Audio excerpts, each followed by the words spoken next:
Hello, welcome back to Kim Reads as we continue with Happy Birthday, Kirsten. Chapter 2 New Babies. School started again for the summer. School in summer. And all the girls gathered at recess every day to sew. Kirsten liked to lean against the sun warmed logs of the schoolhouse and chatter with her friends. They traded scraps of cloth so they could make a colorful design on a square of white muslin. The designs they made from bits of cloth slowly grew in their hands the way wild velvets bloomed on the prairie. Mary Stewart, whose family had come to Minnesota from Boston, was making the fanciest design. Mary worked on a quilt before, so when Miss Winston wasn't there to give direction, she helped the others sew difficult corners and curves. She had curly brown hair and a squinched up face like a sleepy puppy's. Today, Mary was showing Kirsten how to make a sharp corner. Her curls brushed against Kirsten's braid as they bent over a small piece of blue cloth. "This is a piece of linen my mother wore," Kirsten said. "There wasn't just a little bit after she made a shirt for Papa. Now all she makes is baby clothes. She's making little caps from an old pillowcase." Mary wet her finger and knotted a piece of thread. "Last year, my Aunt Sadie had twins. Only one of the babies lived. Aunt Sadie died after they were born." Kirsten made herself concentrate on Mary's quick fingers and the flashing needle. She didn't want to think Mama was in danger. "My mother took Aunt Sadie's baby to raise. We call her my little sister, but she's really my cousin. She never knew her real mother, of course." Mary went on, her lips pursed on her sewing. Kirsten pricked her finger on her needle and sucked hard at the hurt place. Everyone seemed to know stories of mothers or babies who had died here on the frontier. To think of something happening to Mama made Kirsten want to cry. It was better not to think like that. It was much better to think about the pretty designs they were making. Anna had left the sewing circle to ask Miss Winston to untangle her thread.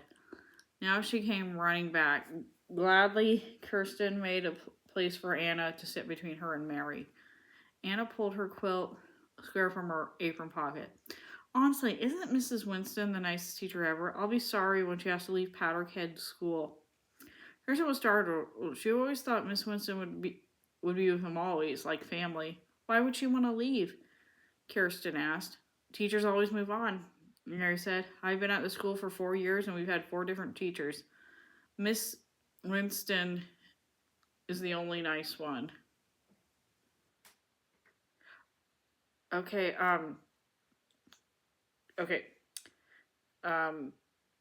Mary said they had different teachers before this, but Elizabeth said that one teacher had been her teacher since she was 9.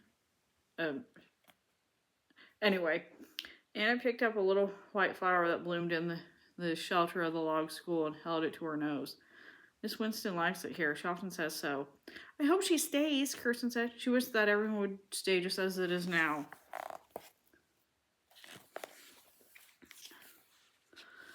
The morning light was sweet and clear. The woods were green again, and they were all happy to have Miss Winston with him. If only Mama felt better. That was the one thing Kirsten would change. These days, Mama was as nervous and irritable as Missy, the gray cat. "If Miss Winston does leave, maybe we could add squares to our quilt. Then she'd remember us too," Anna said. "I can imagine her saying, 'This piece of brown calico is Anna's. This blue linen is Kirsten's. And this red cotton is Mary's,'" Mary added quickly. "But Miss Winston's quilt is finished. When she showed it to us, I saw the fancy border." Kirsten had an idea. "We could make another quilt for Miss Winston, and we could all sign our names to it, just the way her family did. And then she looks at it, she'll all think of us." Anna smiled right away. She jumped to her feet and pranced around the circle, lifting her knees like a pony. "That's a grand idea," she said. But Mary frowned. "It takes a long time to make a quilt. We can't make one in a rush." Kirsten pressed her lips together tightly. She knew Mary was right. It had taken several days just to cut out a design. Sewing it to the background was taking it even longer. And making all the tiny quilting stitches would surely take weeks. Now that there was so much work to be done at her home, Kirsten had no time to work on her designs before bed. Some days, Mama's back ached so badly that Kirsten had to stay home from school to help her bake and cook. On those days, Kirsten didn't even get to sew at recess. Still, Kirsten wouldn't give up her plan to make a quilt.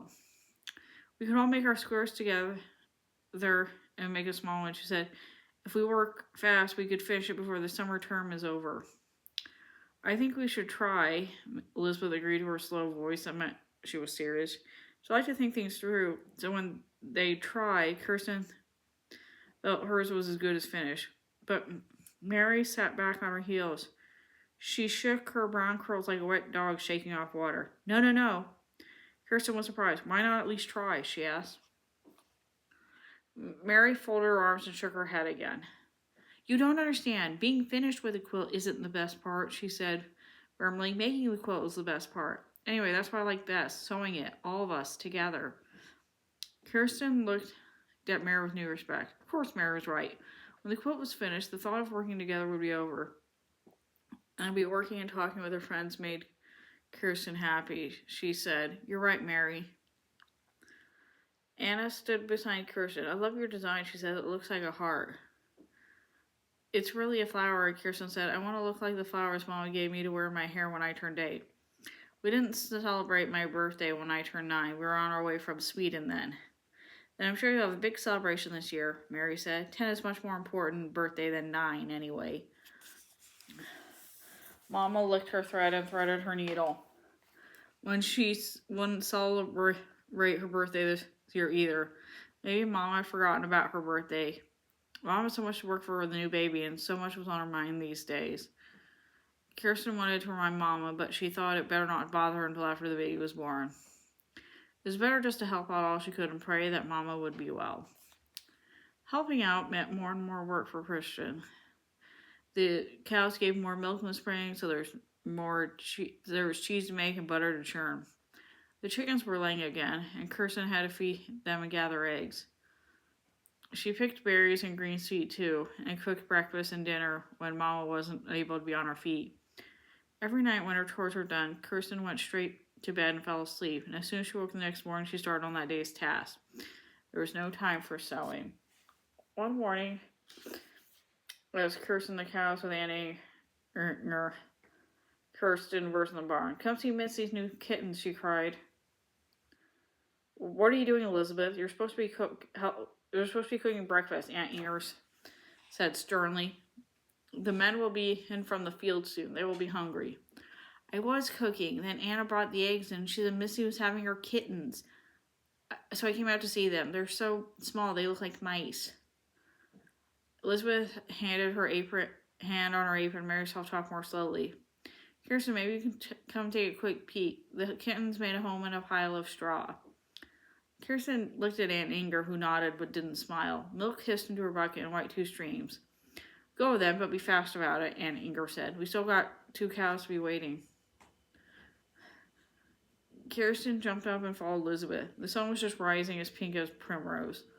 The scent of lilacs and freshly turned earth was in the air.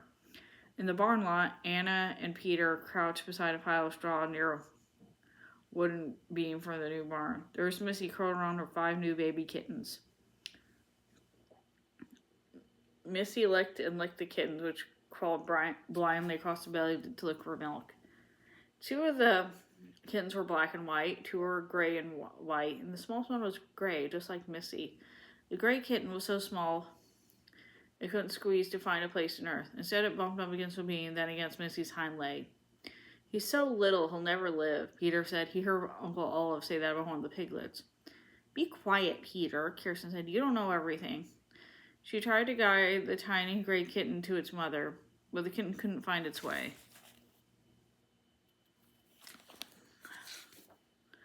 I think it has a chance, Elizabeth said, though sometimes the very little ones aren't strong enough to make it.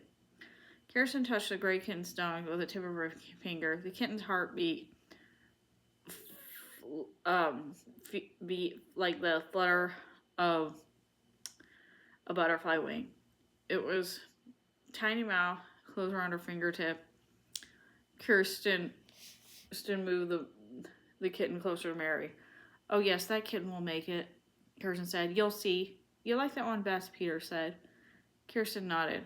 Well, I like the black and white one, Peter said. He liked the puppies that were toughest and the calves that were the biggest, too.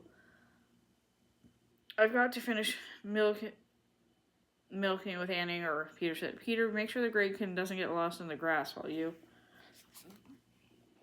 Peter stood up and shoved his hands in the pocket the way their big brother Lars did. Missy will take care of her kittens. She doesn't need help.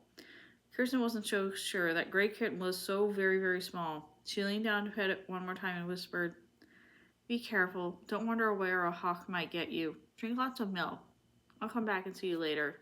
She wanted to stay and guard it, but instead she ran back to the barn to help Aunt Inger. And that's the end of that chapter. See you later.